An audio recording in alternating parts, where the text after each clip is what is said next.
Le discernement. Il y a des hommes bien aussi, des femmes bien, qui ont raté des bons hommes à cause de ça. Dieu t'envoie quelqu'un, un homme, mademoiselle. Toi, tu es une femme aigle. Dieu sait que tu es une femme aigle. Et Dieu sait que tu es capable de prendre cet homme-là, qui a des pantalons façon, et de l'amener dans les hauteurs. Toi, tu regardes, tu dis, non, non, non, moi, je ne peux pas épouser un pauvre. Discernement. Discernement. Ne rate pas les bonnes personnes parce que tu es comme ça. Trop d'orgueil. Frère, bon moine. Tu dois continuellement prier pour le discernement. Celui qui n'a pas de discernement, même si on lui donne des cadeaux extraordinaires à 0 mètre, il ne verra rien et il va cracher dessus. Il y a une saison qui arrive, mais il ne faudrait pas que vivre dans la saison, tu dois bénéficier de la saison. Et pour bénéficier, il faut que ton esprit déjà soit capable de discerner ce qui est convenable pour la saison.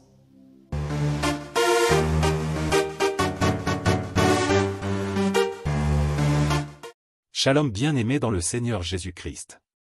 Aujourd'hui la servante de Dieu Joël Gloria Cabassel, pasteur principal de l'église Assemblée évangélique Nouvelle Alliance de Kinshasa, parle d'un thème crucial pour ta vie spirituelle et personnelle. 2025 sera une année de victoire, si tu apprends à discerner. Il est important de comprendre ce qu'est le discernement. Le discernement, c'est la capacité à distinguer ce qui est bon de ce qui est mauvais, ce qui vient de Dieu de ce qui ne vient pas de lui. Dans 1 Roi 3 verset 9, Salomon demande à Dieu un cœur intelligent pour discerner entre le bien et le mal. Et Dieu lui a accordé cette sagesse parce qu'il savait que la victoire commence par de bonnes décisions. Pourquoi 2025 peut être une année de victoire? Dieu désire ta victoire. Dans Jérémie 29 verset 11, il dit, « Car je connais les projets que j'ai formés sur vous, projets de paix et non de malheur, afin de vous donner un avenir et de l'espérance. » Mais attention, la victoire n'est pas automatique. Elle est liée à ton obéissance et à ta capacité à discerner. En 2025, Dieu veut accomplir des choses grandes dans ta vie, mais tu dois être attentif aux signes qu'il t'envoie. Voici 3 clés pratiques pour développer ton discernement en 2025. 1. Reste ancré dans la parole de Dieu, la Bible est la boussole de ta vie. Dans Hébreux 4 verset 12, il est dit que la parole de Dieu est vivante et efficace, qu'elle juge les pensées et les intentions du cœur. Lis-la quotidiennement et médite-la. 2. Sois sensible au Saint-Esprit, le Saint-Esprit est ton guide. Dans Jean 16 verset 13, Jésus dit que le Saint-Esprit te conduira dans toute la vérité. Apprends à reconnaître sa voix dans le silence de la prière. 3. Prends le temps de prier avant chaque décision importante. Dans Philippiens 4 verset 6, Paul nous encourage à tout exposer à Dieu par des prières et des supplications. Si tu prends le temps de prier, Dieu te donnera la paix dans tes choix. Lorsque tu apprends à discerner, voici ce qui se passe. 1. Tu évites les erreurs, beaucoup de regrets viennent de décisions prises sans réflexion ou prière. 2. Tu avances dans ta mission, le discernement te permet de rester sur le chemin que Dieu a tracé pour toi. 3. Tu expérimentes la paix, quand tu sais que tu es aligné avec la volonté de Dieu, tu n'as pas à t'inquiéter de l'avenir. En 2025, Dieu veut te conduire de gloire en gloire, de victoire en victoire. Mais cela dépend de toi. Apprends à discerner. Prends du temps pour chercher la face de Dieu, pour lire sa parole et pour prier. Tu verras alors des portes s'ouvrir et des miracles se produire. Abonnez-vous, aimez et partagez afin d'apporter l'évangile de Jésus-Christ aux nations car il y aura plus de joie dans le ciel pour un seul pécheur qui se repent. Que la bénédiction de Dieu soit votre partage dans le nom puissant de Jésus-Christ. Amen. 2 Rois 2, 23-24. Voici ce qui est dit. Il monta de là à Bethel. Et comme il cheminait à la montée, des petits garçons sortirent de la ville et se moquèrent de lui. Il lui disait, monte chauve, monte chauve. 24. Il se retourna, on parle donc d'Élisée. Il se retourna pour regarder et il les maudit au nom de l'Éternel. Alors, 2 ours sortirent de la forêt et déchirèrent 42 de ses enfants. Parole du Seigneur. Élisée est en train de descendre vers le mont Carmel. Et il rencontre sur le chemin, après avoir fait son premier miracle, on l'a vu le dimanche passé, Il rencontre des enfants. Que quelqu'un me dise rencontre. Que quelqu'un me dise rencontre. Le troisième principe dans le parcours ou pour saisir sa saison, il faut avoir l'esprit du discernement. Il faut avoir un esprit de discernement. Merci de le noter en rouge.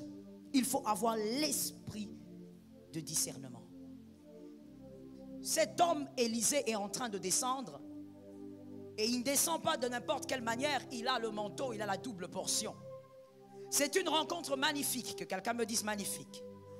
C'est une rencontre dont tout le monde, en tout cas quelqu'un de sensé, rêverait de rencontrer cet homme. Il est juste en train de descendre avec le manteau. Il a la double portion et il n'a accompli qu'un seul miracle. Qui ne souhaiterait pas une rencontre pareille? Regarde d'abord ce que veut dire le discernement. Il y a deux définitions. Je préfère la première, mais je te donne aussi la deuxième. Prenons la première. Le discernement, qu'est-ce que c'est? C'est l'opération de l'esprit par laquelle on distingue des objets de pensée. Ça, j'aime comme définition. Je reprends. C'est l'opération de l'esprit par laquelle on distingue des objets de pensée. La deuxième définition, c'est la capacité à apprécier avec justesse et clairvoyance une situation ou un fait. Je reprends. Je vois des gens qui me regardent. Ça veut dire que vous n'écrivez pas. Vous devez écrire. Vous devez écrire les définitions. La deuxième définition, la capacité à apprécier avec justesse et clairvoyance une situation ou des faits. Voilà donc la définition du discernement. Si tu ne savais pas ce que c'était, c'est justement ça, c'est simplement ça. Et donc, il faut prier continuellement dans le parcours, que tu sois capable, que ton esprit, parce que l'âme n'est pas capable de faire ça, que ton esprit soit capable de discerner. La saison arrive. Quelqu'un a entendu? Il y a une saison qui arrive, mais il ne faudrait pas que vivre dans la saison, tu dois bénéficier de la saison. Et pour bénéficier, il faut que ton esprit déjà soit capable de discerner ce qui est convenable pour la saison. C'est que l'esprit, corps, âme ne doivent pas rater pour la saison. Tu dois continuellement prier pour le discernement. Celui qui n'a pas de discernement, même si on lui donne des cadeaux extraordinaires à 0 mètre, il ne verra rien et il va cracher dessus. Le discernement. La saison peut être tienne, mais l'orgueil va créer la cécité. Je veux donc que quelqu'un me dise avec beaucoup d'humilité que Dieu me délivre de l'orgueil. Tu as parlé comme si tu parlais à ton frère. Que quelqu'un dise que Dieu me délivre de l'orgueil. Un orgueilleux est tellement aveugle. Qu'est-ce qui l'aveugle? Son orgueil. Il ne peut pas voir ce que Dieu a mis à sa disposition. Je veux directement dire ceci, et je veux que tu écrives parce que je ne l'ai pas noté. Tu dois savoir que dans ta saison, Dieu te bénit par des grandes et par des petites choses. Je suis d'accord avec toi, ma soeur. Dieu te bénit par des grandes et par des petites choses. Mais quand tu es orgueilleux et que tu n'as pas l'esprit de discernement, tu vas croire qu'il faut que les grandes choses viennent pour que toi tu sois béni. Dieu peut passer même par des petites choses. Naaman a été purifié parce qu'il y avait une petite fille esclave dans sa maison. Les lecteurs de la Bible ont dit Amen. Il a été purifié de la lèpre parce qu'il y avait une petite juive qui était dans sa maison, qui avait dit, dans mon pays, il y a un prophète. L'esprit de discernement. Prie tout le jour pour ça. Prie plus que tu ne pries pour avoir de l'argent. Prie pour l'esprit de discernement. D'ailleurs, l'esprit de discernement va te révéler qu'il y a l'argent là où les autres ne voient pas l'argent. Un millionnaire m'a donné un amen.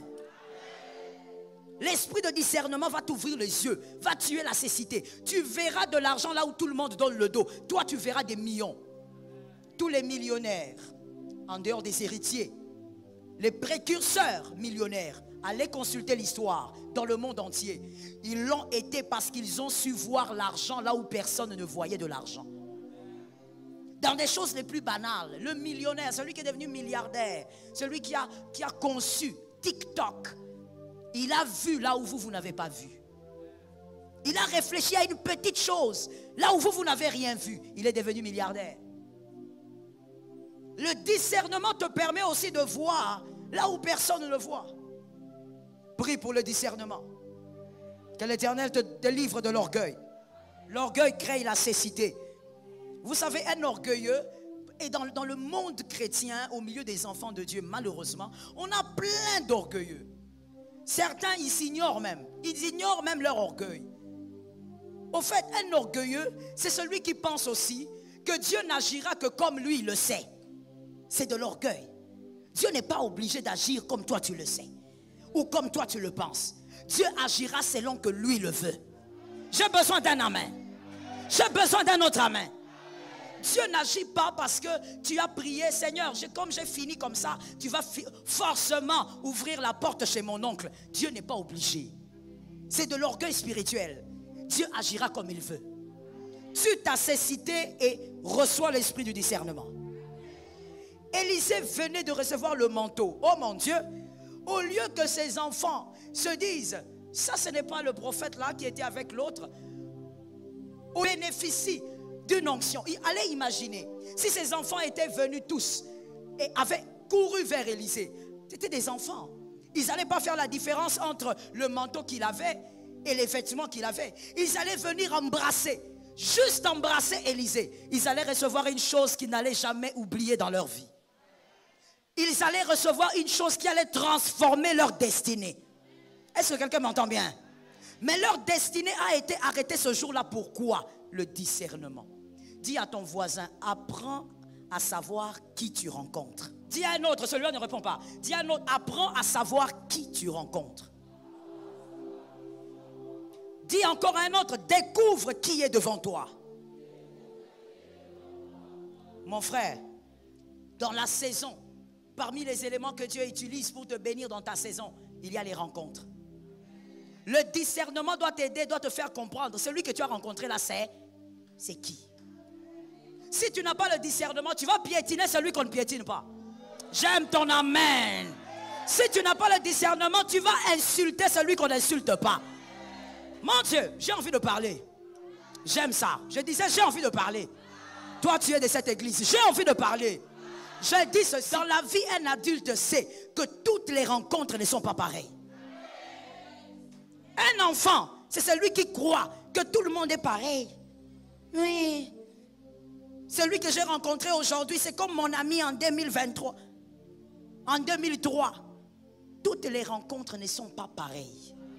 Je te donne selon cet enseignement et écris bien. Mais je t'interdis de le publier par-ci par-là. Parce que ça doit sortir dans un prochain livre. Écris les 3 types de rencontres que moi j'ai découvertes quand je lis la Bible. Il y a premièrement les rencontres en argent. Les rencontres en argent, ce sont les rencontres en réalité. J'appelle ça rencontre parce que vous êtes nés un jour et vous les avez trouvées. Je parle donc de la famille. Ce sont des rencontres en argent. Tu n'as pas choisi ta famille, tu es venu, tu as trouvé ton père, tu as trouvé ta mère. C'est une rencontre, oui ou non? Oui. Tu as trouvé tes frères, si tu es l'aîné, tu vas découvrir tes petites sœurs. Ce sont des rencontres. Ce sont les rencontres en argent, ce sont les membres de famille. Et il y a aussi les rencontres en or. Les rencontres en or, que quelqu'un me dise en or. Ma soeur, même si tu sors d'une famille, tu dois rencontrer un Élysée pour que tu aies le double manteau. Qui est le fils qui m'a entendu? Les rencontres en or, ce sont les rencontres que Dieu organise dans les saisons, dans le parcours. Même si tu es Anne, tu sors d'une famille. Mon frère, je veux ici maintenant et tout de suite tuer quelque chose. Ne crois pas que tu deviendras forcément parce que tu sors d'une certaine famille. Même quand tu sors d'une famille, tu dois faire des rencontres en or dans la vie. Ça tombe sur toi parce que tu as cru. Tu dois faire des rencontres en or. Même si tu es Anne, tu rencontres Elkana. Elkana t'aime. Mais bien aimé, c'est à cause de Pénina que tu auras Samuel. Donc, mets ça directement, ma soeur. Je n'ai pas le temps d'aller là-bas. Écris directement. Écris en ordre et en désordre. Donc, dans les rencontres en or, il y a les hommes qui te propulsent. Mais les hommes qui te propulsent, il n'y a pas que les hommes qui t'acclament. Il y a aussi les hommes qui te mortifient. Tout ça, ça fait partie des rencontres en or. Sans Pénina, Anne n'aurait jamais eu Samuel. Pourquoi? Parce qu'il y avait Elkana. Elkana l'aimait tellement, Elkana l'a protégé, Elkana l'a bordé. Si Anne s'était focalisée sur l'amour de son mari, elle n'aurait jamais eu d'enfant. Son mari d'ailleurs lui disait, mais pourquoi tu pleures? Moi je vaux plus que 10 garçons, plus que 10 fils, plus que 10 000 fils. Elkana en réalité est une barrière. J'étais en train de dire, écrit en ordre et en désordre. Chaque culte a ses mystères. Écrit en ordre et allons comme ça. Je disais, Elkana, il fait partie des hommes que j'appelle... Non, écris d'abord le troisième type de relation, sinon je vais oublier. Troisième type, et puis je vais revenir au deuxième. Le troisième type de relation, ce sont les connexions ou les relations en argile. Il y a en argent, en or et en argile. Je reste d'abord aujourd'hui avec les relations en or, les connexions en or. Parce qu'en argent, tu as compris, c'est facile. C'est la famille élargie, les cousines, les cousins, papa, maman, tu as compris ça. Écoute, dans les connexions en or, je disais, il n'y a pas que ceux qui t'acclament, mais il y a tous les propulseurs. Et Pénina fait partie des propulseurs. Celui qui te mortifie là, qui te critique tous les jours, tu fais du bien, mais lui te fait du mal, te propulse. C'est grâce à Pénina que Anne a dit non, je ne peux pas dormir sur ce lit. Je vais au temple. Si c'était seulement Elkana, Elkana allait dire, ma femme, viens chérie, tu sais que je t'aime, non? À toi je donne toujours le double, c'est toi que j'aime. Anne allait se focaliser sur l'amour et cet amour allait limiter sa vie. Je viens d'emblée ouvrir une parenthèse pour dire à un homme, écoute, dans les connexions en or, il y a aussi des amours toxiques. Dans la vie, mon frère, ma soeur, comme tu es là, il y a des gens toxiques qui sont autour de toi. Des relations toxiques, mais je préfère dire des amours toxiques. Dis-moi ça 2 fois. Mais oui, ce sont des amours qui semblent être convenables, mais en réalité ça te bloque. Comme Elkana. Elkana aime Anne, mais si Anne suit l'amour, elle n'aura pas Samuel. Il y a des gens là qui vous font croire qu'ils vous aiment, mais leur amour, c'est quel type d'amour? Reste avec nous dans l'enclos. Ne va pas au-delà. Reste seulement ici avec nous. Tu veux aller là-bas pourquoi? Mon frère, même si tu es David derrière les brebis, tu dois aller au palais. Ça tombe sur toi, je sens une onction ici. Ça tombe sur toi au nom de Jésus. Même si tu es David derrière les brebis, tu dois aller au palais. Tu dois aller jouer de la harpe. Il faut faire des mouvements. Ah, regarde comment tu me regardes. Regarde comment tu me regardes. Je dis, il faut faire des mouvements. Attention avec ces gens d'amour là qui veulent te garder. Non, restons ensemble. On est ensemble. On est ici. On s'est rencontrés un jour, je dois aussi avancer. Même si vous vous êtes rencontrés quelque part, chacun a son parcours.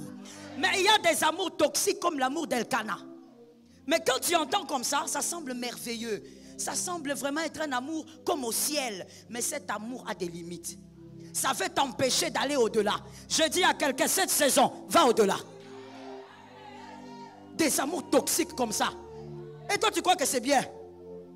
Ou vous verrez dans une famille, je connais une famille comme ça, le grand frère, il dit, écoutez, papa nous a laissé beaucoup de biens, moi je ne vois pas pourquoi on va souffrir. Alors dans la maison familiale là de papa, on va aller, on va tous ils sont tous mariés, hein. On va tous rentrer là-bas et chacun va construire sa maison. Et vous savez quoi, ils ont fait ça, hein? Parce que tous les autres frères se sont dit, ah oui, le grand frère a raison, c'est une manière d'économiser. Pourquoi on va aller être locataire alors que la maison de papa est là? Tu as appelé ça comment? Limite, limitation, esprit de limitation, esprit des limites. C'est lui qui t'a envoûté. C'est quel genre de limites là? Toi tu es content, tu dis oui, c'est l'économie. Mon frère, il y a certaines choses dans la vie. Pour certaines choses dans la vie, il ne faut pas économiser. Tu n'as pas entendu. Ces cultes-là, c'est pour les gens matures. Tu n'as pas entendu. Pour certaines choses dans la vie, il ne faut pas économiser. Par exemple, pour quitter, prendre ta femme, aller chez vous, s'il faut dépenser, il faut dépenser. On ne reste pas sous le toit paternel. Et vous êtes là en train de vous dire, non, c'est l'amour. Ou vous avez une mère, un père qui vous dit des choses comme ça. Venez, la parcelle est grande, non? Venez, restez. Restez où? Restez où? Elkana, esprit de sorcellerie. Tu veux limiter quelqu'un. Refuse qu'on te limite au nom de Jésus. Des rencontres en or. Mon frère, même si on sort d'une belle et bonne famille, tu as besoin de les rencontrer. Par cette rencontre en or, ta vie aussi va prendre un autre shift. Tu dois faire des rencontres. Et un adulte ne joue pas avec les relations. Ce sont les enfants qui blaguent avec les relations. Gamin, gamine, tu n'as rien compris de la vie. Il y a des gens bien aimés. Ah, je ne sais pas quoi faire. J'ai envie d'entrer dans ton cerveau. Ce n'est pas possible. J'ai envie d'entrer dans ta tête que je m'assieds là. Je dis à quelqu'un, sur cette terre, écoute-moi bien, il y a des gens qu'il ne faut jamais laisser partir. Jamais. Même s'il faut que tu dormes devant sa maison, dors. Parce qu'il y a des hommes de la destinée. Ce que je dis n'est pas nouveau, c'est dans la Bible. Élisée, je reste dans le même modèle. Élisée, pourquoi il n'est pas parti 24 ans pasteur avec un homme? 24 ans? Il n'est pas le seul prophète dans la Bible. Il y a beaucoup de prophètes qui se sont mariés, qui ont eu des enfants. Il ne faut pas croire que les prophètes dans la Bible ne se mariaient pas. Il y a des prophètes qui ont eu une vie. 24 ans avec un homme. Et tu as fait 24 ans avec quelqu'un comme on dit nous les Quinois. Tu ne vois pas clair. Tu n'as pas de maison. Tu ne fais que le suivre derrière. Et même quand tu es avec cet homme-là, il ne te donne même pas des responsabilités un peu élevées. Du genre, va un peu prophétiser là-bas, va un peu prophétiser. Non. Il te dit, jette l'eau. Jette l'eau sur les pieds. Jette l'eau sur les mains. La Bible dit, un grand papa comme Élisée. Parce que des fois quand on lit, on oublie que ce n'était pas des gamins. Ils n'avaient pas 30 ans. C'était des hommes adultes. Un papa de plus de 50 ans. Il est là. Il jette de l'eau. Il jette de l'eau aux mains. C'est tout ce qu'il fait. 24 ans. Tu mets au monde un enfant arrive jusqu'à 24 ans. Le gars là, il est toujours là. Toi, tu crois que les choses de Dieu sont faciles. Dis à un voisin, ce n'est pas facile. Qui t'a dit que les choses de Dieu étaient faciles? 24 ans, en train de servir quelqu'un. Mais servir en faisant quoi? Si moi je te fais ça, tu vas aller crier sur les réseaux sociaux que je suis en train d'aliéner les gens ici. Je suis en train de bloquer les vies des gens. Je les empêche de travailler. J'ai parlé. J'empêche les gens d'aller en avant. J'empêche les gens de chercher de l'argent. 24 ans. Pourquoi Dieu n'a pas dit à Élie, Élie, tu es mauvais. Hein? Pourquoi tu restes avec ces papas comme ça? Pourquoi tu ne donnes même pas à ces papas des grandes responsabilités? Pourquoi Dieu n'a pas intervenu? Là où tu vas, les choses que tu attends de Dieu dépendent aussi de ta capacité à supporter la profondeur. Si tu n'es pas capable de supporter la profondeur, c'est-à-dire on t'écrase, tu descends, tu ne monteras pas. Est-ce que quelqu'un m'entend? Même si tu sors d'une bonne famille, tu as besoin des relations en or. Tu as besoin de rencontrer des gens qui vont changer ta destinée. Quelqu'un d'autre est une relation en or simplement parce qu'il va te dire une seule phrase. Cette phrase est une phrase de sagesse qui bouleverse ta vie. Est-ce que quelqu'un m'entend bien? Un enfant méprise les relations.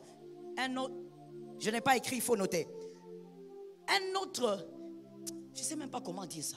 Un autre élément qui révèle que cette personne est grande, apparemment, mais dans sa tête, c'est un enfant. C'est que dans les relations en or, lui, il cherche toujours l'argent. Toutes les relations ne sont pas là pour vous donner de l'argent. Et toutes les relations ne bénissent pas par l'argent. Si j'étais dans une église d'anglophones, ils allaient directement clôturer les cultes, papa. Parce qu'ils allaient bien comprendre ce que j'ai dit. Mais les francophones, on a un petit problème. Je disais, toute relation n'est pas censée te bénir par l'argent. Il y a une relation, tu l'as aujourd'hui. Te mettre seulement à côté de la personne. Tu vois comment est-ce que la personne organise sa vie. La sagesse de Potiphar entre dans ta tête. Ça tombe sur toi au nom de Jésus. La sagesse de Potiphar entre dans la tête. Tu deviens le grand Joseph devant Pharaon. Ah, moi je vais dire quelque chose à Joseph au ciel. Il faut que je lui dise. Je vais lui dire, Joseph, tu n'as pas été juste. Hein? Tu n'as pas été juste. Quand tu as parlé avec Pharaon, après ça, il fallait aller dire merci à Potiphar. Parce que Potiphar t'a appris ce que Jacob n'avait pas pu t'apprendre. Potiphar t'a appris le management. Ah oui. Quand Joseph a dit trouver quelqu'un, il voulait dire trouver quelqu'un qui va faire ça. Qui lui a appris ça? Potiphar. C'est pas Jacob. Mais en restant seulement avec, il regarde seulement. Je prends un autre exemple. Il y a tellement de témoins. Sinon je vais terminer tout le temps. Je prends un autre témoin. Il y a David. David est devenu un bon roi comment? En regardant Saül. Il regarde comment Saül marche. Il regarde comment Saül vit. Il comprend que, comme la manière dont j'ai réfléchi, là, je suis un broussard. Donc c'est comme ça qu'on réfléchit. Tu dois faire une rencontre. Et quand tu fais des rencontres, je dis le discernement. Tu dois savoir, lui, il va me donner quoi? Est-ce que lui, c'est l'intelligence? Est-ce que lui, c'est la sagesse? L'autre, c'est peut-être aussi l'argent. Mais ça dépend. Tu dois avoir le discernement pour bien gérer les relations dans la saison. Est-ce que quelqu'un m'entend bien? Dieu va t'envoyer une femme merveilleuse comme Marie. Une femme extraordinaire. Elle a l'air très jeune, mais une foi extraordinaire. Mais toi, tellement que tu es façon, manque de discernement. C'est tous les garçons de ces derniers temps, de cette période ou époque. Tu es tellement façon que toi tu regardes et tu dis, ah maman, moi, je sens rien, il n'y a pas de feu. Maman, le coup de foudre. J'ai déjà dit ça ici, non? Tu cherches le coup de foudre, tu seras foudroyé. Attends, marie-toi. On t'envoie une fille bien là comme Marie, elle est douce là, elle aime Dieu, elle comprend les choses de Dieu, elle a une bonne éducation. Non, toi tu regardes, tu dis maman, elle est trop courte, moi je veux une femme grande, 1,85 m. Merci, il faut aller prendre. Quand tu vas amener 1,85 m là, avec tout ce que toi tu aimes, dans la maison, elle va te faire monter dans les hauteurs. L'énervement que tu auras matin, midi, soir, tu ne vas pas commencer à gérer. Le discernement. Il y a des hommes bien aussi, des femmes bien, qui ont raté des bons hommes à cause de ça. Dieu t'envoie un homme et Dieu sait que toi tu es une femme aigle. Ça tombe sur toi. Il y a toujours des gens qui donnent des amens. Et puis ce qui m'étonne, les gens qui donnent des amens en retard, ce sont les célibataires. Je ne comprends pas ça. Il faut prier pour ces gens, hein, pasteur. C'est pas possible. C'est vous les célibataires là qui donnez des amens en retard. Je disais, Dieu t'envoie quelqu'un, un homme, mademoiselle. Toi, tu es une femme aigle. Dieu sait que tu es une femme aigle. Et Dieu sait que tu es capable de prendre cet homme-là qui a des pantalons façon et de l'amener dans les hauteurs. Toi, tu regardes, tu dis, non, moi, je ne peux pas épouser un pauvre. Tu ne veux pas épouser un pauvre. Il faut aller. Tu vas aller épouser quelqu'un qui te tabasse matin, midi, soir. Tu es devenu un punching ball. Il te tape. Il t'insulte, il méprise ta famille. Quand il commence à t'insulter, il a la généalogie en tête. Il commence par ton père, ton grand-père. Il touche même à tes cousines. C'est là que toi tu voulais. C'est ça que tu recherchais. Au lieu de rester avec ton petit monsieur là, tout doucement vous trouvez. Mais quand tu le regardes sourire, il te regarde et dit je t'aime. On s'aime, on cherche la vie, on bâtit la vie ensemble. Toi tu veux pas. Toi tu veux pas. Toi tu veux aller localiser celui qui a déjà bâti. Oui. Et il te bâtira. Il te bâtira. Donc tu vois ton corps là. Il va bâtir ça. Des coups et blessures. Discernement. Discernement. Ne rate pas les bonnes personnes parce que tu es comme ça. Trop d'orgueil. Frère. Bon moine. Oh my God. J'ai envie de mettre un panneau ici. Non, l'année prochaine, on va mettre un écran ici. J'ai dit l'année prochaine, c'est trop loin. C'est trop loin. Cette année, à la fin de l'année, on va mettre l'écran ici. Comme ça, quand je parle, on balance l'image. Tu sais pourquoi tu n'as pas dit amen? Parce que tu ne me connais pas. Si tu me connaissais, si tu connaissais ma foi, tu allais donner un amen. On va mettre ça ici. Cette année. Comme ça, quand je parle, on balance l'image. Il fallait qu'on balance l'image d'un homme orgueilleux. Mon frère, l'orgueil. Dis à ton voisin, Bomouana. Pour ceux qui ne connaissent pas le lingala, l'enfantillage. C'est de l'enfantillage. Tu crois que tu es quelqu'un. Maman, quand on est adulte, quand on a grandi dans la vie, quand le cerveau a été bouleversé par les événements de la vie. Non, écoute-moi bien. Quand on a eu des chocs, on a eu des coups de la vie t'a donné des coups. Tu as grandi. Tu vas comprendre qu'il y a des gens qu'il ne faut jamais lâcher. Même en rampant, il faut les suivre. Même en rampant.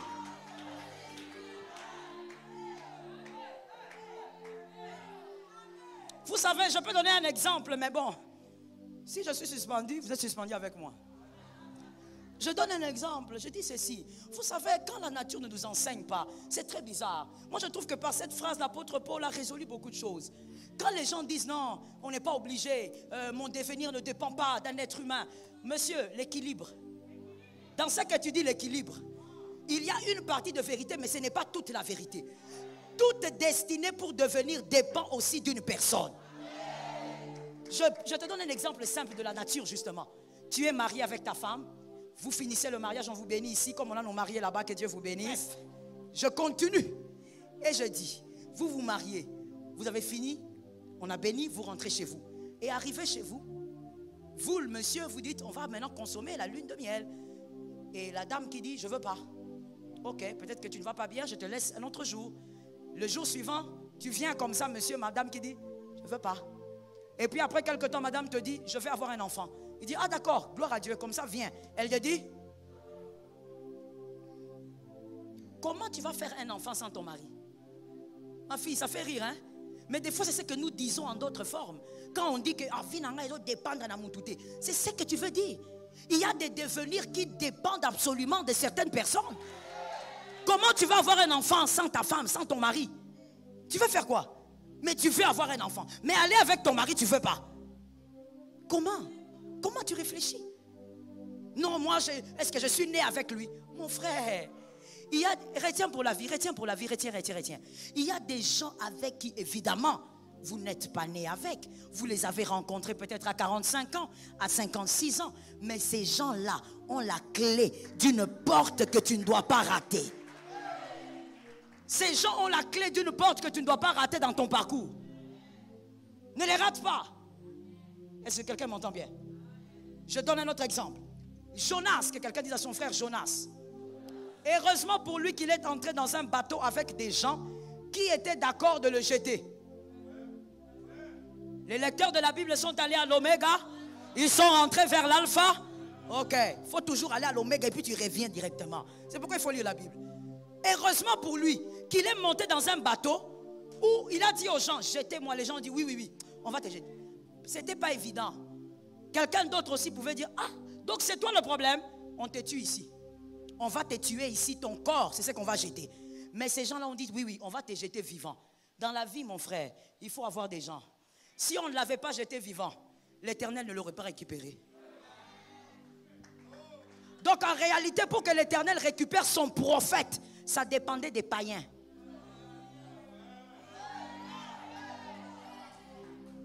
Si tu n'es pas un aigle là-bas, tu ne vas pas arriver. Tu vas seulement rester. Pour récupérer son prophète, pour annoncer l'évangile à Ninive, ça dépendait des païens. Il fallait que les païens disent oui, on ne va pas te tuer ici, on va te jeter. Mon frère, un adulte comprend que les relations, c'est très complexe. Seul Dieu maîtrise l'affaire des relations. Toi, tu vas arriver quelque part, on te dit, bon, mon frère, avant que tu ne puisses passer par ici, il faut d'abord que tu fasses l'interview avec, c'est monsieur tel qui va faire l'interview. Tu regardes, tu dis, au nom de Jésus, il a les colliers des occultistes. Jamais. Mon frère, s'il a son collier, c'est pour lui.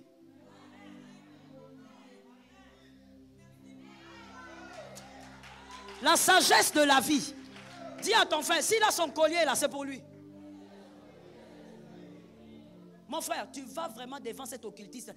Déjà quand tu vois le collier là, s'il y a le moyen de prendre le téléphone et d'appeler, tu prends. S'il n'y a pas le moyen, toi-même tu localises. Tu avances devant. Tu fais ton interview. Tu termines et tu attends l'appel. Si tu dois passer par Potiphar, passe par Potiphar. Potiphar n'était pas juif. Passe par Potiphar. C'est un passage. Mais si tu n'as pas l'intelligence des relations, oh non, là où on m'a envoyé, celui qui devait me faire l'interview était un païen. Moi, je ne peux pas accepter. Mon frère, passe par le païen, tu vas dominer sur le païen. Ça tombe sur toi. Laisse-moi te donner quelques vérités sur les relations. Écris-les s'il te plaît. Écrivez certaines vérités sur les relations. Premièrement, l'enfance. L'enfance critique la première rencontre. Je parle de l'enfance, pas de l'enfant. L'enfance, donc c'est une attitude. L'enfance critique la première rencontre et recherche de quoi critiquer.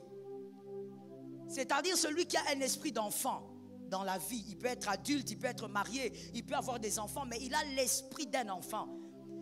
Quand il rencontre quelqu'un, il cherche d'abord où sont les défauts, où sont les failles, où sont les failles de cette rencontre, où sont les défauts de cette rencontre.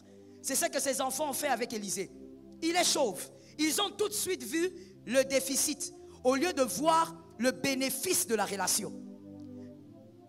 Plutôt, quand je dis l'enfance critique, comme vous avez compris, dès la première rencontre, ils cherchent quoi critiquer. Non, j'ai rencontré Janine, j'ai rencontré le pasteur Marianne, il y a eu ceci, elle n'est pas ceci, elle ne fait pas comme ça. Un enfant, ou l'attitude d'un enfant, c'est l'attitude de celui qui critique toutes ses relations. La maturité, c'est qu'il n'a pas fait une rencontre avec le divin, mais avec un humain. Ça, c'est la maturité. La maturité, c'est que n'importe quel homme qu'il va rencontrer sur terre, même si on dit c'est un archibishop, c'est le pape, c'est un humain. Il a donc des failles. Donc, un homme mature dans une relation, il ne cherche pas les déficits. Il cherche plutôt les bénéfices. Celui que j'ai rencontré va me bénir dans quel sens? À quel niveau? Au niveau de la sagesse, de l'intelligence, du métier, il va m'aider où? Il va me bonifier à quel niveau? Retenez pour la vie s'il vous plaît. Et si vous pouvez écrire, c'est bien. La maturité se focalise sur les bénéfices parce que la maturité sait que se focaliser sur les critiques ralentit dans le parcours. Quand tu rencontres quelqu'un, tu te focalises sur ce que la personne n'a pas. Ça va te ralentir. Tu n'as pas besoin d'être ralenti dans le parcours. Localise les bénéfices et fonce. Que Dieu soit avec toi. Localise les bénéfices d'une relation et fais quoi? Fonce. C'est comme ça qu'une personne mature, quand on vient te dire, parce que bien aimé, je peux parler? Je dis, je peux parler? Je dis, bien aimé, ce monde est mauvais. Ce monde est mauvais, il est très mauvais d'ailleurs. Et le cœur de l'homme est mauvais par-dessus tout. Dans ce monde, maman, vous pouvez voir quelqu'un venir vous dire, maman, pourquoi toi tu causes avec tel? Tu ne sais pas que c'est une mauvaise personne. Mais la vérité c'est quoi? C'est que la personne qui vient te voir, elle est jalouse de votre relation. Elle se dit, pourquoi ce n'est pas moi qui est là? Pourquoi c'est lui? Alors elle va venir vers toi, elle te dit, tu ne savais pas que Janine est une mauvaise personne. Mais son problème c'est qu'elle est jalouse de Janine, parce que Janine est proche de toi. Parce qu'elle ne bénéficie pas de votre relation. Elle est donc jalouse.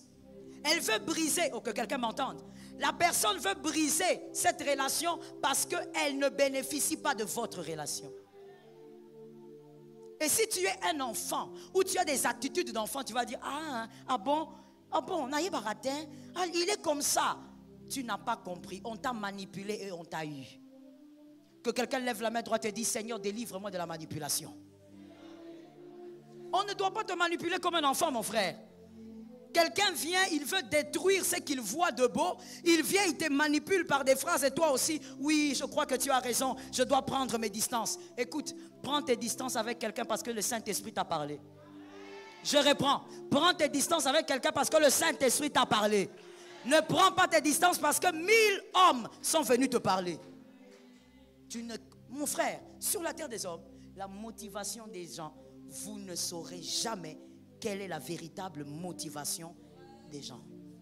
Je te dis, peut-être que toi tu ne comprends pas ce que je dis, mais que Dieu te donne des années, tu vas comprendre. Sur la terre ici, oh mon frère, La motivation des gens, tu ne pourras jamais savoir. Si César a été trahi par son fils, la motivation de l'homme, tu ne peux jamais savoir. Tu vas croire qu'il te parle pour t'épargner du mal. Or, il te parle parce qu'il ne veut pas te voir avec cette personne. Il est jaloux. Que Dieu te délivre. Écoute bien, mon frère. La sagesse ou la maturité demande aussi à ce que quand tu fais une rencontre. Mon Dieu, je ne sais pas comment l'expliquer. Il fallait que j'aie quelque chose pour illustrer ça. Bon, on va quand même le dire comme ça. La maturité demande aussi que quand tu fais une rencontre en or, que tu ne sois pas pressé d'essorer la relation pour voir le lait sortir. Dis à ton voisin, sois patient. Des fois, quand il y a des gens immatures, quand tu fais des rencontres, tu veux que tout de suite cette rencontre-là te bénisse. Tout de suite, cette rencontre-là doit changer ta vie. Il y a des relations qui vous bénissent après 5 ans, après 15 ans. Tu te dis, ah, moi j'étais toujours ici, je ne savais pas.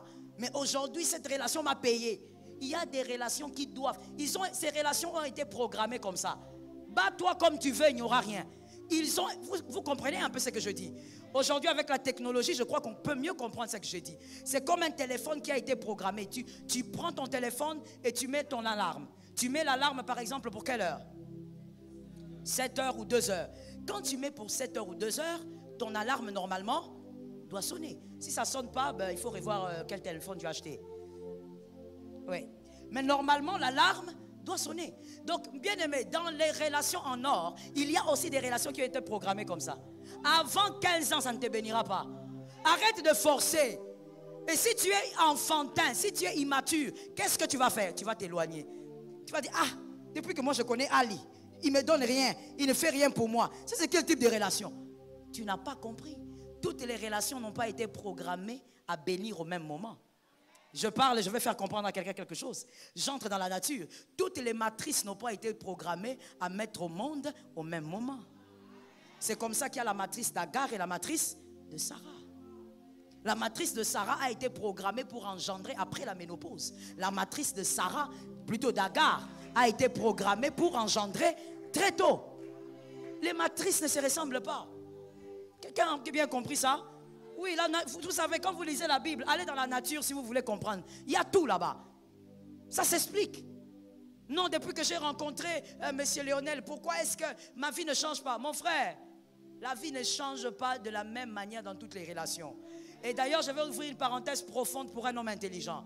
Il y a des gens des fois qui disent, non, ma vie n'a pas changé. Mon frère, donnez-moi une chaise. Donnez-moi une chaise. Est-ce que vous me voyez, vous tous? Oui, vous me voyez, n'est-ce pas? Des fois, quand tu dis, depuis que j'ai rencontré Lionel, ma vie n'a pas changé. Ma vie, elle est toujours pareille. J'ai envie de te dire ceci. Assieds-toi. Réfléchis. C'est pourquoi ici, je parle de la maturité de l'enfance. L'enfant ne réfléchit pas. L'adulte, il se met, il réfléchit. Quand tu dis, depuis que tu as rencontré Lionel, ta vie n'a pas changé, tu es sûr que même ta façon de parler, c'est comme tu parlais avant? Tonton Trésor, on se comprend. Il y a des gens qui sont vraiment des enfants, éternels enfants. Donc il a 48 ans, mais il a qu'à moine. Tu es un enfant, est-ce que tu réfléchis? Est-ce que la manière dont tu parles aujourd'hui, depuis que tu as rencontré M. Lionel, est-ce que c'est de la même manière que tu parlais il y a 10 ans? Ta façon de parler a changé. Ta manière de réfléchir sur la vie a changé. Mon frère, or en réalité, ce qui t'amène au sommet, c'est d'abord ton cerveau. Ta manière de réfléchir a changé. Tu avais une façon de réfléchir un peu bizarre. Mais depuis que tu l'as rencontré, tu as compris que dans la vie, on se comporte comme ça. Dans la vie, on parle comme ça.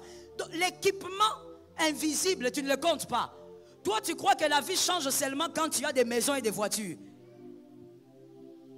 C'est l'équipement invisible qui stabilise tous les matériels que vous pourrez avoir. Est-ce que quelqu'un m'a entendu? C'est l'équipement invisible. Oh, depuis que je suis avec cette sœur-là, qu'est-ce qu'elle a fait pour moi? Maman, quand tu commençais à fréquenter cette sœur au début, là, tes cheveux étaient comme un volcan. Hein?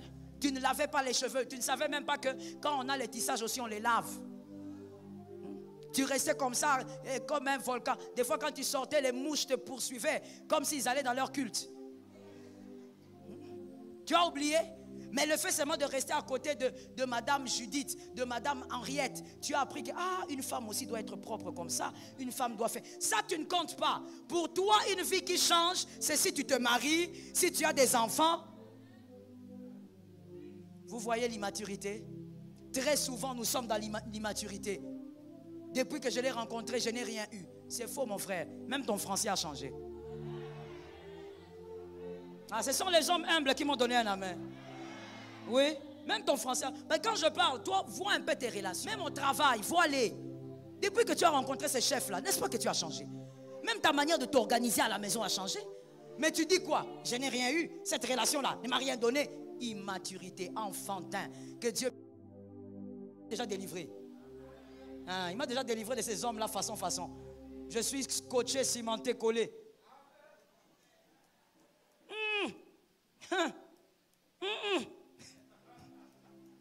Celui qui n'a pas compris, n'a pas compris.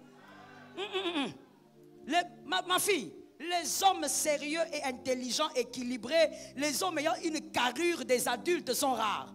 Donc quand Dieu me positionne là, il faut me laisser là où je suis. Il faut me laisser. Il faut me laisser là.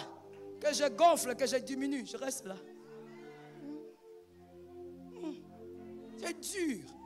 Tu vas voir un homme là, il est bien tapé, bien bâti là. Il est, je ne sais pas comment. Mais quand il parle, quel gamin. Tu dis, Nzamba Lola. Des fois, vous savez, les filles célibataires, j'ai pitié de vous. Gloire à Dieu, je ne suis pas de votre génération. Je m'étais attrapé mon Timothée depuis. Capturation. Capturé. Je l'ai capturé. Posté. Un coup, une flamme. Ne bouge pas. Ce n'est pas possible. Bien aimé, surtout quand je voyage, je regarde, je dis, moi je crois que c'est lié peut-être au fait qu'on soit africain. Mais non. Tu vas voir quelqu'un d'autre, il n'est pas africain. Mais quand tu entends comment un homme de 30 ans réfléchit, tu dis, Seigneur, qu'est-ce qu'on lui... Il a eu les retards à quel niveau? Comment un homme peut réfléchir comme ça? Or, il a l'âge d'avoir des enfants. Dans ton village, rentrons en Afrique. Dans ton village, tu vois l'âge que tu as, monsieur. Tu aurais déjà 15. Une ribambelle. Mais ta manière de réfléchir, même des fois quand tu entends le couple là, venir te voir dire, maman, voici le problème qu'on a eu. Tu entends le problème que l'homme expose. Maman, moi j'ai regardé la télé, j'étais concentré. Et là, au moment seulement où le président parlait, elle est venue m'agacer.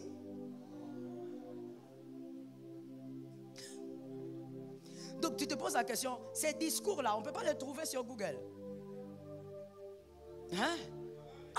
Je ne comprends pas, je vous dis, certains hommes.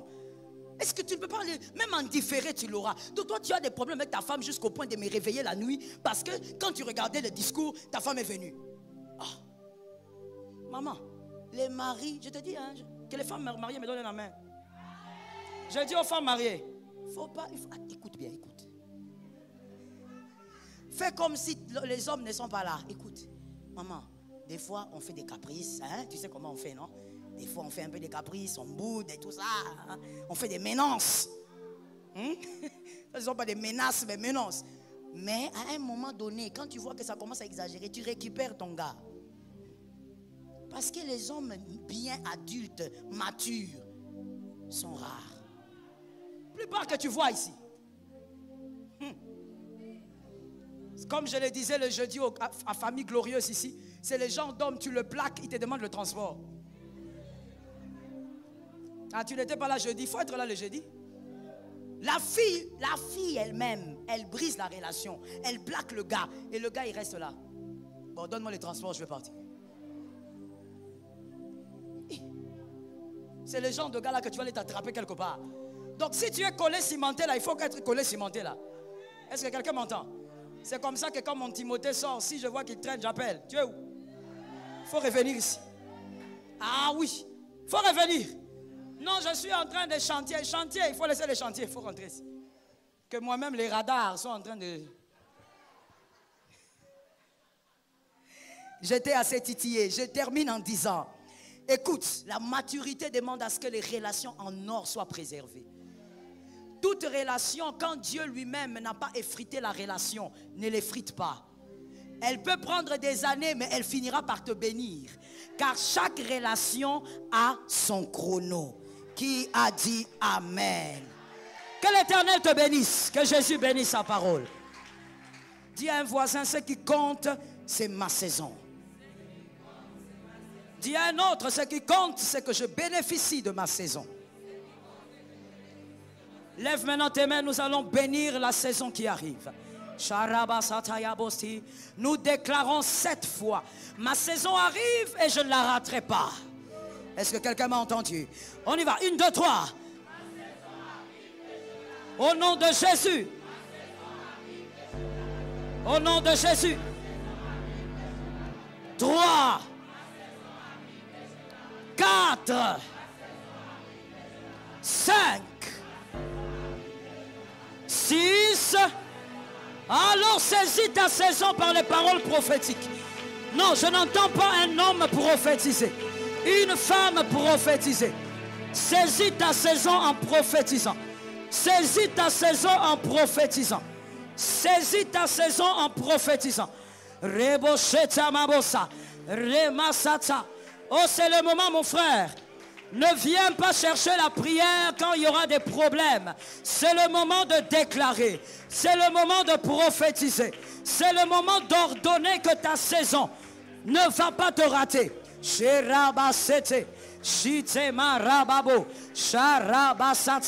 Au nom de Jésus, au nom de Jésus, par l'autorité du Saint-Esprit, nous déclarons, prophétisons, nous déclarons au nom de Jésus, par la force de Dieu, nous ordonnons au nom de Jésus, la saison est la nôtre, nous allons en bénéficier, la saison est la nôtre, nous allons le vivre, au nom de Jésus de Nazareth. Merci Seigneur. Lève bien tes mains s'il te plaît. Je suis en train de voir des gens qui ne prient pas, qui ne déclarent pas. Mon frère, tout a été créé par la parole. Et ça n'a pas changé. Quand tu parles, tu es en train d'attirer un type d'ange. Et ils vont opérer avec toi. Lèvons les mains, nous allons nous lever contre tout pouvoir qui veut nous éloigner de notre saison. Le diable peut vouloir que tu vives, mais il va éviter que tu bénéficies de la saison. Je déclare et tu dis, le feu au nom de Jésus. Sur tous les pouvoirs du diable. Sur la puissance du diable. Sur le projet satanique. Sur les pièges diaboliques. Sur les pièges maléfiques. Nous prophétisons maintenant. Nous envoyons le feu consumé, détruire, renverser au nom de Jésus. Tout ce qui nous combat notre saison. Nous ordonnons au nom de Jésus. Cela n'a pas d'effet, n'a pas d'impact. Celui qui est avec nous est plus grand que celui qui est dans le monde. Celui qui est avec nous est plus puissant que celui qui est dans le monde. Notre saison ne nous ratera pas. Notre saison ne nous ratera pas. In the name of Jesus, in the name of Jesus, in the name of Jesus. Notre saison ne peut pas nous rater. Notre saison ne peut pas nous rater. Notre saison ne peut pas nous rater. Nous déclarons la grâce. La grâce. J'aime ta foi, mon frère. Tu te lèves contre tout ce pouvoir. Tu te lèves contre cette puissance diabolique. Cette puissance qui veut t'empêcher de saisir tes saisons. Rebosta, de saisir les grâces cachées dans toutes tes saisons. Rebostamo, Rabashite, Robobosoto, Shitema, Rakayababo, Robosoto, Shitema, Rakayamase. Au nom de Jésus, au nom de Jésus, par l'autorité du Saint-Esprit, au nom de Jésus, nous déclarons, nous déracinons, nous brisons. Peu importe le lieu où ils ont placé le piège, nous arrachons au nom de Jésus, Saint-Esprit, la grâce. Merci Seigneur. Bien-aimé, tes mains légèrement levées, humblement dans la présence de Dieu. Tu vas maintenant demander au Seigneur de te donner les discernements. C'est vrai que tu feras de nouvelles rencontres, mais il y a des rencontres que tu as déjà eu à faire. Ce ne sont pas des rencontres à négliger. Demande au Seigneur de te donner l'esprit de discernement. Que tu saches quel type de comportement avoir face à chacune des rencontres. Parle à Dieu. Oh, dans une profonde intimité, mon frère, parle à Dieu sérieusement. Ta vie en dépend. L'épanouissement de tes enfants en dépend. L'épanouissement de ta propre vie en dépend. Alors parle. S'il y a des hommes, des femmes que tu as eu à perdre par ta propre faute, demande au Saint-Esprit de restaurer. Demande au Saint-Esprit de restaurer. Demande au Seigneur de restaurer la relation brisée.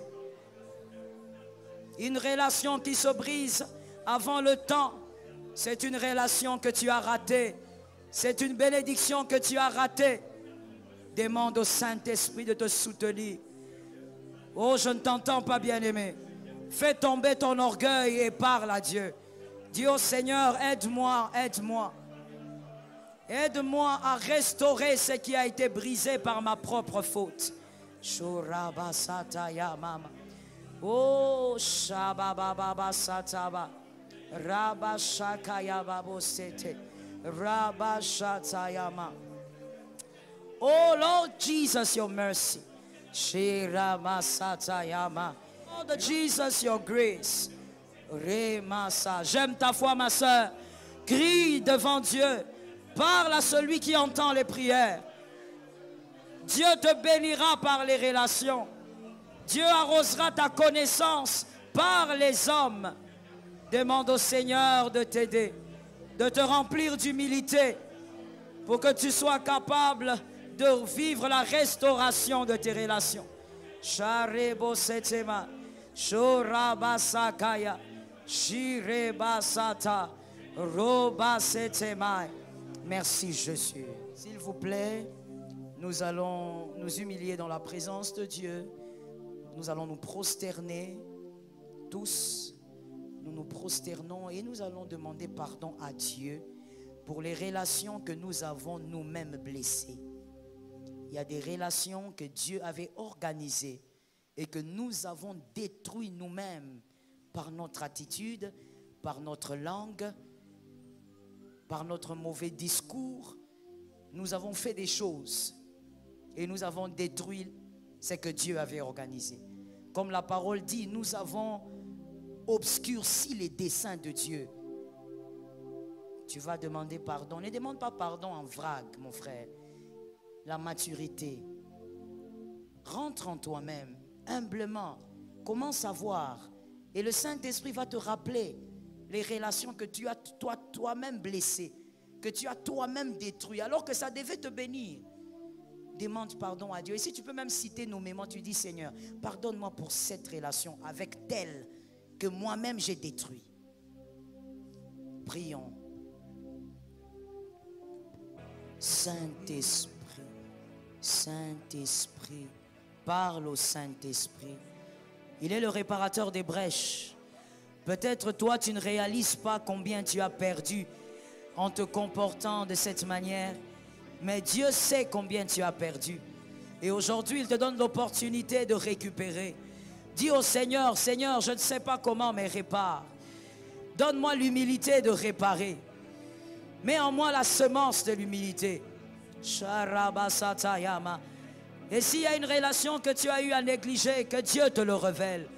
Que Dieu te révèle que ce que tu as négligé, là où tu ne voyais rien de bon, il y a quelque chose de merveilleux. Que Dieu te donne l'humilité. Rabasakaya moste. Shorabasate mai. Shorekaya maste. Rabasate mai. Rakaya machete. Robosate mai. Ta grâce, Seigneur. Ta grâce, Jésus. J'ai besoin de ta grâce. Aide-moi, Père, par tes bontés, à restaurer les brèches brisées. Brisé par ma faute, brisé par mon orgueil, brisé par mon incapacité de comprendre ta volonté, brisé par mon incapacité de comprendre tes voies qui sont insondables. Donne-moi, Seigneur, la force et l'humilité pour restaurer les brèches.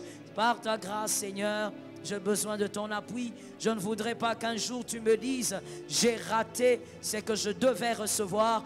par ma faute. J'ai raté de passer par une porte extraordinaire parce que j'ai méprisé une relation. Fais-moi grâce, Seigneur, déverse l'esprit de sagesse sur moi. L'esprit de sagesse, au nom de Jésus, l'esprit de sagesse. Accorde-moi le discernement. Seigneur, en cette saison qui commence, accorde-moi une plus grande, Seigneur, capacité, ribostai, de voir, Seigneur, c'est que le commun de mortel ne voit pas. Rikoma, estimé, staya, bossé. La grâce, Jésus, la grâce, Jésus, au nom de Jésus. Saint-Esprit, je te prie pour mon frère, pour ma soeur et pour moi-même.